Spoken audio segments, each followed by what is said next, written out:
जय जगन्नाथ सांग मैंने वेलकम करुच्ची ओडिया जर्नी साई चंदन आउ एक छोट ब्लॉग को आपण मैंने भलरे अच्छा ना आशा करुच्ची भगवान कृपारू सदा सर्वदा भलरे थे खुशी रुहतु शांति रुहतु समस्त को सुख दुख बांटतु आ समस्त सुख दुखे साहाय्य कर चेष्टा करूँ आपण मान आशीर्वाद आ भल पाइबा सब मो एमती रखी था जहाँद्वारा कि मुझे जहाँ भी अपडेट देवी आपण मानक सब भल कार्य लगे आपण मैंने भल भल कमेंट कले ही मत भल लगे कि ना कि दवापाई माने डेली अपडेट सो सांग मैंने आज भिडियोटी भी बहुत इंपोर्टाट अच्छी से बहुत लेट एक्चुअली हो गला सब कम भितर भी सबकि देखा पड़ू एक्चुअली यहाँ प्रिपेयर होती बहुत आगुरी बट करने टाइम मिल ना यहाँ एवं लगे श्रावण मसरे कम लगे जेहेतु काल ठार पूर्णिमा होची कहला आ लेट करवानी से आज ही करदे बेटर हम समस्त समस्ते कमेंट करते केबे श्रावण मास स्टार्ट हम केबे कौन केमी एक्चुअली पूर्णिमा ठार डरिले ही बेटर हुए काली तो हूँ पूर्णिमा काली ठारू आर पूर्णिमा श्रावण पूर्णिमा भी सोमवार पड़ूची एथरक 5टा सोमवार अच्छी आपण मैंने जेबे चाहिए भी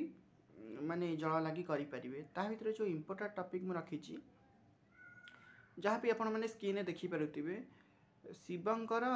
श्रावण सहित संपर्क कौन सेटा भी अच्छी आहरी बहुत बहुत इम्पोर्टाट अच्छी मुझे कहूँ केयरफुली आप शुणु जमार भी स्किप करूँ ना प्रथम मुझे शिवंकर श्रावण सहित संपर्क कौन एक्चुअली शिव होचंदी आपण माने शुणिथिबे कोपेवर ना तोपेवर बहुत प्रचंड रागी आ बहुत शांत मध्य श्रावण मास हूँ गोटे एमती मास सबु मास भितर बहुत शांत माने बहुत वर्षा हुए मन ठंडा रहे तेणु समस्त को मु कहूँ कि आपण माने जल लगी करंतु शिव माने जो दूर जगह को न जाई पेले भी पाख जगार हेले भी समस्ते टिके टिके जल लगी करंतु शिवंक मस्तक गंगा झरती आपण माने जानिथिबे से दोषरु शिव बहुत एक्चुअली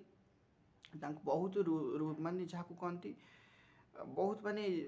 कौन कह से टाइप माने रागी जमती प्रचंड से टाइप भी से बहुत शांत आउ कहली तो आपन को कोपेवर ना तोपेवर एक्चुअली तांकर बहुत माने से प्रचंड जहाँ कहती तांकर बहुत पावरफुल से आउ एक्चुअली शिवलिंग कौन पाई पूजा करा जाए से विषय में कहूँ आपण मैंने शुणु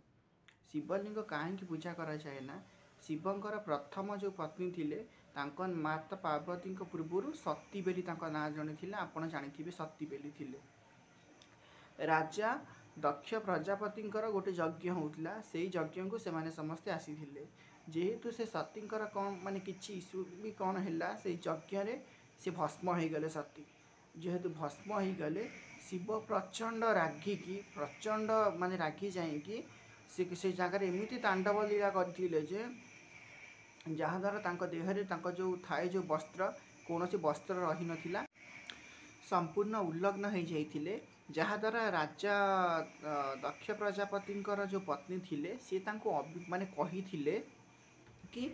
तमर लाज किछि नहीं तमें संपूर्ण उल्लग्न हो जाऊच तमें किछि निजर हिताहित ज्ञान को भी भूली जाऊच तेणु तमर ये जो उल्लग्न अवस्था को समस्ते जेहेतु से प्रचंड ये थिले समस्ते पूजा करेंगे बहुत किछि विख्यात हम से दिन ठार एक्चुअली या नेगेटिव माइंड नेबेनी से दिन ठार एक्चुअली पूजा हो शिवलिंग आ शिवलिंग रे बहुत शिवंक पाखे मानसिक करके भी बहुत किछि मानसिक पूरण होता है शिव सेमती एक्चुअली बहुत परीक्षार फल एक्चुअली से निहंती है लगे तांकर सेमती किछि नाई मशाणी हो पहाड़ पर्वत से सब बहुत कठिन आउ कष्ट कले ही शिव को एक्चुअली पाई था जेहेतु श्रावण मास हूँ शिवंकर बहुत प्रिय समस्ते जल लगी करने को चेष्टा करूँ जेकोसी पाख जगह हो जहाँ भी हो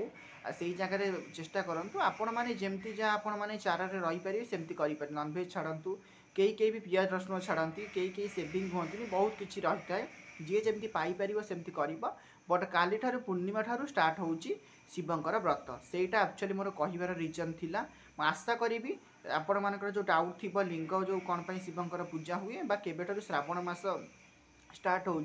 से डाउटा आपण मानकर क्लियर हो जाइथिबो ता विषय आगु तो आम बहुत किसी कथा हाँ यहाँ बहुत इंपोर्टाट थिला बेली मु राति बहुत है तथापि कि यहाँ सुट करके छाड़ुची आउ गोटे कथा कहूँ आपण मैंने जानते यहाँ बहुत इंपोर्टाट साप एक्चुअली लोक को कामुड़ी देले लोक मैंने बेसिकाली सब माने पट्टी बांधती जहाँ जमती भी ये करती आउ गोटे भी इंपोर्टाट यहाँ नोट करके रखु समस्ते केयरफुली एक्चुअली आम आपण मैंने कौन करेंगे ना 12 ବର୍ଷରୁ ଅଧିକ ପୁଅ ପିଲା 12 ବର୍ଷରୁ ଅଧିକ ପୁଅ ହୋଇଥିବା ଦରକାର। ତାକୁ କହିବେ ସାଙ୍ଗେ ସାଙ୍ଗେ ସେ ପରିସ୍ରା କରିବ। ପ୍ରଥମ ଧାରଟିକୁ ଆପଣ ଫୋପାଡ଼ି ଦେବେ। ତାପରେ ଯେତିକି ବି ମାନେ ହେବ କୌଣସି ଗୋଟେ ପାତ୍ରରେ, ଯଦି ପିତ୍ତଳ ପାତ୍ର ହେଲା ନା ଯେକୌଣସି ପାତ୍ର ହେଉ, ସେଇଟାକୁ ଆପଣମାନେ କଲେକ୍ଟ କରିକି ସାଙ୍ଗେ ସାଙ୍ଗେ ପିଇଦେବେ, ଆଗ ପଛ କିଛି ନ ଭାବିକି। କିଛି ହେବନି। ସେ ଯେଉଁ ତା ବିଷଟା ଅଧିକ ଆମ ଦେହରେ ମାନେ